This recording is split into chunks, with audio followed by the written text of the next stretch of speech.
वार्ता न्यूज, आवाज जनसामान्यांचा। मध्य प्रदेश राज्यातून बंदी असलेला गुटखा फोर्ड कंपनीच्या इकोस्पोर्ट्स या कारमधून क्रमांक MH01 BK 1432 जळगाव फतेपूर धावडा मार्गे भोकरदनकडे येणार असल्याची माहिती सोमवारी दिनांक 29 रात्री पारत पोलीस ठाण्याचे सहाय्यक पोलीस निरीक्षक चैनसिंग गुसिंगे यांना मिळाली होती।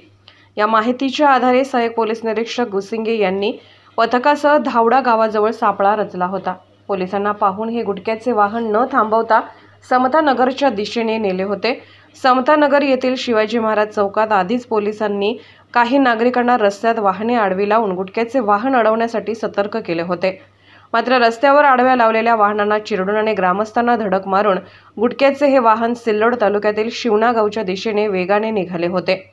सहाय्यक पोलीस निरीक्षक गुसिंगे यांनी पोलिसांच्या गाडीसोबत एक खाजगी वाहन घेऊन गुटख्याच्या वाहनाचा पाठलाग सुरूच ठेवला।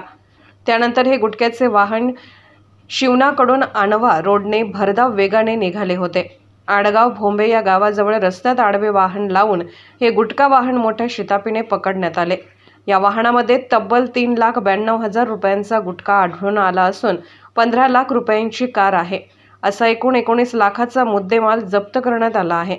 या गुटखा वाहनाच्या धावडा येथील सतीश शेणपड मोक्सरे हा तरुण जखमी झाला आहे। ही कामगिरी पोलीस अधीक्षक शैलेश बलकवडे, अपर पोलीस अधीक्षक आयुष नौपाने, भोकरदनचे उपविभागीय अधिकारी गणपत दराडे यांच्या मार्गदर्शनाखाली पारत पोलीस ठाण्याचे सहाय्यक पोलीस निरीक्षक चैनसिंग गुसिंगे, पोलीस अंमलदार शिवाजी जाधव, जीवन भालके, नितेश खरात यांनी केले। या प्रकरणी भोकरदन येथील शेख अमीर शेख बाबा आणि शेख अमीर शेख सिराज या दोघांना ताब्यात घेऊन त्यांच्या विरुद्ध गुन्हा दाखल करण्यात आला आहे। झुंजार वार्ता न्यूज भोकरदन जालनासाठी प्रतिनिधी सागर खोडके, ब्युरो रिपोर्ट।